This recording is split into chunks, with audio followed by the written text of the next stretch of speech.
Okay, today on the podcast, I'm joined by Mr PJ Kavanagh from the award-winning Kavanaghs Pub Portlaoise and the new business, thebeergod.net. How are you doing, sir? Good, thanks. And yourself? Good. What have you been up to? Obviously, you've been closed over there for a while. Yeah, we're lucky enough. I suppose we got the bar open in December for about 19 days, and we got open for a few weeks in September, October as well. I suppose besides that, we haven't been doing the pubs. Obviously closed. First kind of lockdown got us through all the painting and all those jobs that needs to be done that we're told that we have to get done fairly quickly. And I suppose the walls are painted twice. Netflix is finished, and we've just about finished the internet now as well. So we're raring to go on that stage. So you've done all the jobs you'd normally years ago do on a Good Friday, varnish the floors and do a bit of painting and stuff like that. We've taken about a half an inch, I think, off the height of the bar inside now with what polishing on the floors for the last while. There's only so much polishing you can do. But I know we're ready to go. Like it's hopefully we'll get the nod to get going again for outdoors. Maybe the end of May, possibly June. And look, we'll take it. We'll take it one day at a time. After that, like it's not. We've been there, done that. Got very excited about getting open, and then all of a sudden we're closed before we know it. So I suppose from the pub industry's point of view, it's important that once we do open, we get to stay open. It's been tough on like the staff really. Like we've got some great staff here in the pub. And some of those guys like they've got mortgages, they've got other things to do, and to bring them back for a few weeks and then all of a sudden they're gone again, it's a killer on them really, and it'll be great just to get open. And whether it's if it's limited numbers outdoors starting off, I don't mind to take it at this stage, but just to get open and get going now again would be great. And with yourself then, like how did you get involved in the pub trade and how long are you over in Kavanaghs? The pub's a family pub. It's been here since 1869. So I'm the fourth generation to be involved in the pub business. I would have taken over the pub in 99, 2000 when my dad got a little bit ill, and I came back from college just to help out. So my dad at the time, I suppose, we had 5 sisters, and we were very well looked after growing up, thank God. But I suppose the pub needs a bit of TLC after all those years when we were getting the TLC. So when we took over, we started off what was going to be changing the windows in the shop front, ended up to demolishing the entire pub and rebuilding it. So it was an interesting start back in 99, 2000 at 22 years of age or whatever it was, to crack on into that and basically demolish the entire business, close for 8 or 9 months and rebuild the pub. And I suppose the demographic kind of changed, and obviously we lost a lot of the regulars and it was kind of up to me then to try to drive the business on, and I'm still trying to do that 20 years later. So did you decide to take the pub and put it down there because it's very entertainment based, as in like you'll have music there, you'll have comedy there and things like that? Is that something that interested you to do and push on?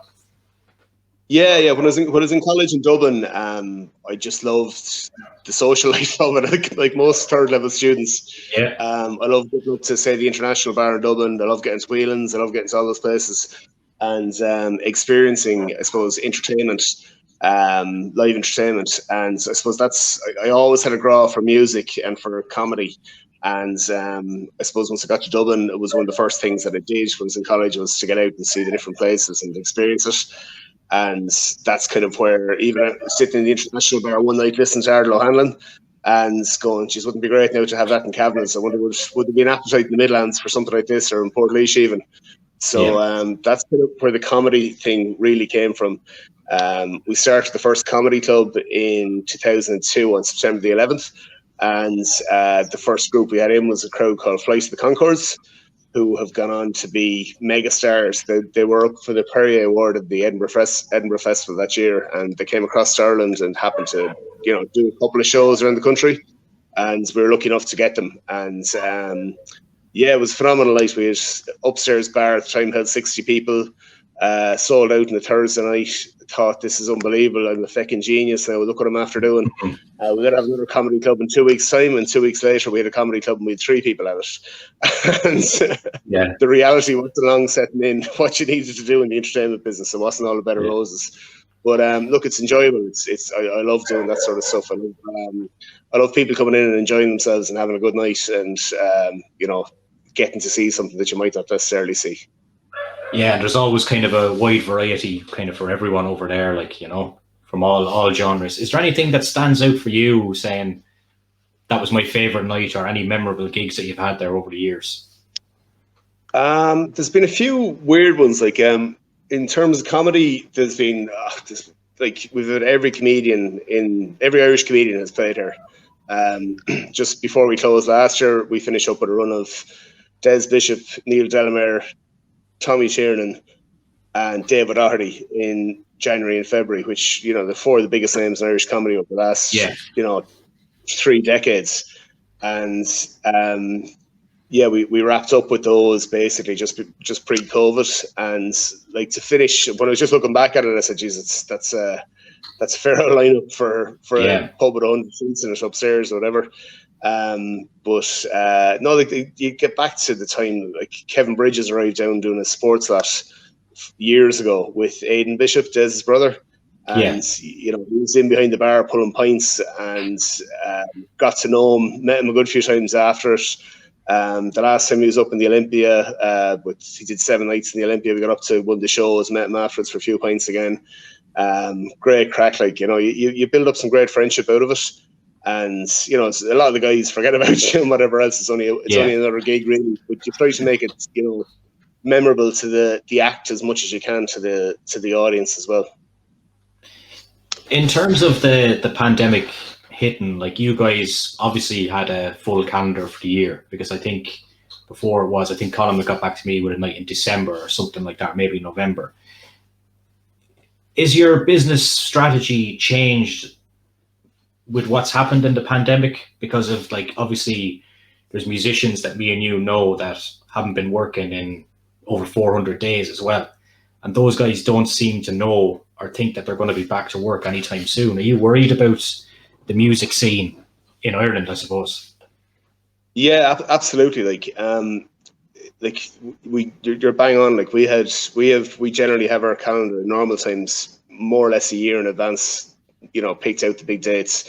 An awful lot of the gigs end up being annual gigs.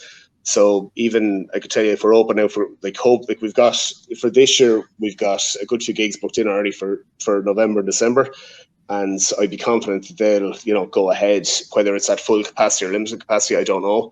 But generally, especially when you're getting the bigger guys, you need to be thinking kind of a year out, just for guys planning tours and whatever. But yeah, it's like I've been talking to loads of the guys over the last few months, over the last year, and we're starting to see a few green shoots with things coming back.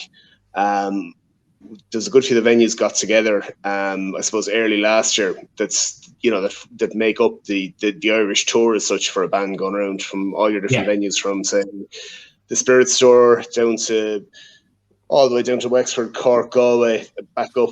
There's 23 venues went together, formed the Live Venue Collective. And we were lucky enough then to get awarded a grant in October last year to put on 16 shows, and to get those people back in working, and to get our lights engineers back, to get our sound engineers back, to get the guys that make the graphic design for us back, to get the people that that record the shows, to get bar staff back, to get venue staff back. Like, it was great, because even at the moment we're kind of like we're looking at kind of tricky times with the artists, obviously getting them back and getting them going again, and also for all the other people associated with the music industry, whether it's advertising in hot press, or whether it's the guys coming in and having your lights and sound engineers and all the other people I've mentioned. Like, it's people don't see, obviously, unless you're involved in the industry, you don't realize what goes on behind the scenes to make the gig work and to make it happen. And the more people that we lose from the industry, that it's going to be a hell of a lot more difficult to get back to the levels we were at and to grow the thing again. But hopefully, it was fantastic to have the bands playing again in the pub, and a bit of entertainment going, although there was no audience at it. But it was just a breath of fresh air coming into the place, and it was a bit of hope for everyone. And hopefully whether we're opened or not in May or June, there's a next wave of funding coming up from the Department of Culture, and hopefully we'll be successful in getting that and getting all those people back to work again, and to put a bit of life back into place again. That's the bit we're crying out for at the moment, you know. Yeah, me myself, like I love going to the pub, right? But I only would like going to see a band or to maybe see a match the odd time. But like I kind of want to go to the pub, not to sit in the corner. I kind of like to be entertained. Like, so I'd be kind of one of those people that would love to see music returning soon. When you were open for that brief period, did you do the takeaway stuff, the takeaway food and things like that? And how did it work out for you? And did that lead into the new business? We didn't redo the takeaway food. We were open in September, where we could allow a limited number of people in. So we had, say, 1 gig upstairs with Neil Zellimer, and what would have been 110 seats had 46 at it.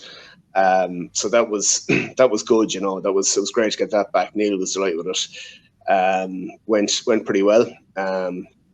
Then I suppose it's clear, like, when you look at the drink sales, for argument's sake, across the country, I think they were only down, was it 8% last year, with every pub in the country closed, which is phenomenal.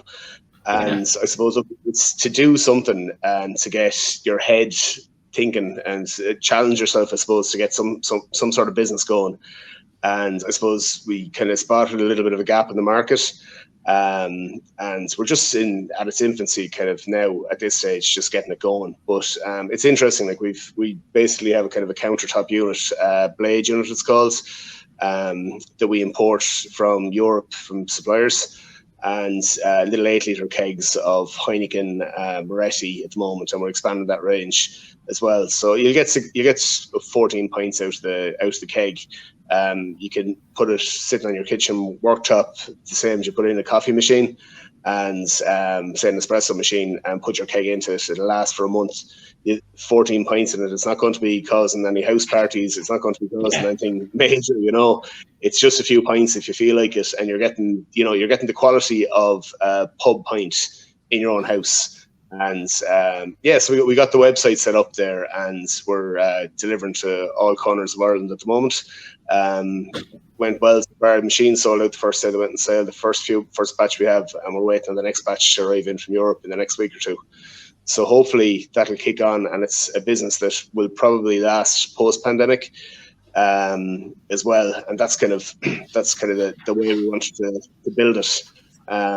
There's loads of home bars going on around the country. We all know that. There's no big secret about it. You can either give out about these things or get on and deal with it, and add your own twopence worth to it. I suppose with the home bars and stuff, you've got gas cylinders, big kegs, all that sort of stuff in a house. Probably not the prettiest thing to have. Whereas what we're doing is a little bit. It looks good, in all fairness, and it's a very good quality product as well. So yeah, interesting times ahead with that one. And how does it work then? Because you say obviously there's no gas or anything involved. So if you describe how the unit works. Yeah, so it's made by Krups. There's a chill plate built into the machine. So your kegs are in a fridge, obviously, beforehand. So it's recommended to chill the keg for 16 to 24 hours. There's a little beer line on the keg as well, and the keg is already pressurized with CO2. So when you connect the keg to the unit, it pumps air into the outside of the keg, squeezes the bag inside it basically with the draft beer, and when you pull the handle down, your pint comes out, and it's fully carbonated, nice sparkle in it, and perfectly chilled as well. So it's a clever bit of kit, but it's very big across Europe at the moment, and it's very big for say the kind of typical restaurants you see in your holidays that are small, and they mightn't actually have enough capacity to sell kegs of beer. This will get them over the line, and you see some places foreign that have maybe 2 or 3 machines to provide the different sources of beer, rather than having the big cold room with beer lines and all that stuff that goes with it. But sure, with Ireland the way we are, I think it's a good match at the moment for people like a couple of pints at home, And it's you guys started off, was it renting the units? I seen that was a good few months ago, but now you're selling them out. Yeah, we were doing it last year. We bought a few units and we just rented them out ourselves locally. And so I just put them in the back of the car, brought them home, we delivered them and set them up for them in people's houses. A few pint glasses, a few beer mats. You're ready to go in 15 minutes and call back and picked it up the following day. So that was going pretty well while we were closed. Then when we reopened, we were busy. That just didn't have the time to be doing it, to be honest with you. And the more we delved into it, the more that we could see there was lots of people with the machines already around Ireland. So with that in mind, we said, look, if they were looking for kegs and they were trying to import them without customs and without all that jazz. So we said, look, if we're going to do it, we'll do it right. We're importing all the beer. We're set up with customs and revenue and all that crack. All the miles of paperwork is done at this stage. It's just a case of kind of getting the product out there. So it's good crack getting up in the morning and bring the kids down and building the cardboard boxes and throwing the kegs into them and labeling them all up and send them off to all corners of the country. So it's something that even when the pub is open, that it wouldn't be a big workload for us to manage that. Especially it'll get staff, it'll get people back working basically as well, which is great. So all those things help. And do you think a lot of people, because I work in a shop and we have an off license, right? And so people are coming in and they're buying 8 cans for €12 every night. Do you think people are kind of going to get cozy at home and it's going to be hard for pubs when it comes back? Or do you think they'll just be, the appetite will be there? I know where I'm going. I think it's good. I hope it's the same thing I'm thinking. But it's I think the one thing probably during the pandemic, the thing that people have missed is the socializing. And it's not, I don't think it's actually down to like if you go to a pub and you get a pint, you expect a good pint and you expect good service and you expect a clean glass and you expect a bit of crack and whatever else. You can get your clean glass at home, you can get your beer at home, it's the same thing, but you're not going out meeting people, you're not having the crack, you're not going out, whether you're young looking for the shift or whether you're old looking to back a race or back a horse or whatever you're going to do for the football or all the other bits and pieces in between. So it really depends on the quality of service. I think when pubs open back up, that that we can bring it back to the levels that it was at. There is a huge gap in terms of staff now. Like we'd have about 14 or 15 staff in March, bar staff, and we're probably down to about 5 or 6 max now at this stage. Just a lot of our staff are third level students. Between them finishing say college last year and finishing college this year, you'd always have a window to take in 2 or 3 more staff every year. But they're gone, and we obviously hadn't had the chance to get new staff in. So there's a hole there at the moment that I'm getting a little bit worried about that we need to fill. Now we're lucky enough; we still have a few, a couple of great full-time staff there that they never let us down. But we'll just have to, as soon as we have a date for reopening, it'll be a recruitment drive.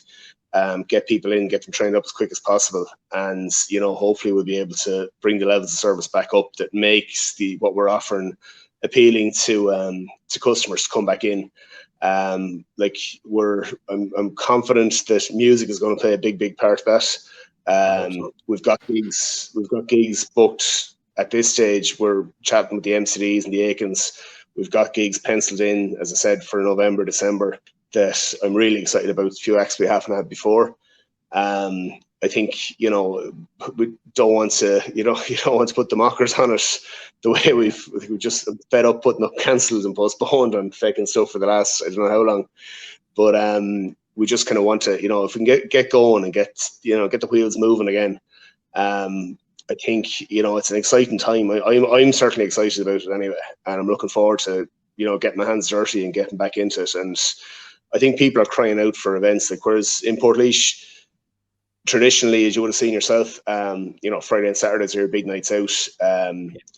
Pre-COVID, we had weeks there at one stage when there was Tuesday was ukulele night at one stage. Wednesday was the trad sessions during the summer. Thursday there was a musician in the bar. Friday, Saturday gigs outside, gigs upstairs. Sunday sessions then at 8 o'clock on Sunday. So like we're basically 6 days a week doing music and entertainment of all descriptions.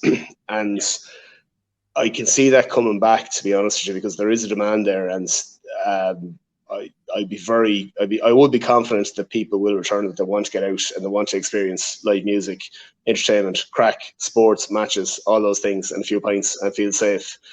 And hopefully it'll come true, or else I'll be asking you, how do you start these podcast jokes? Oh, I'm no expert either. But, Listen, it was great to catch up with you today. And, thanks, Mark. And I'm really looking forward to getting over there as soon as I can anyway, and having a few pints, listen to a band. Brilliant. Hopefully. Yeah, absolutely. We'll have the decks ready for you too. Yeah, cheers. Best of luck with the business. Sounds good, man. Thanks, Mark. TheBeerGod.net. It's down there. Thanks.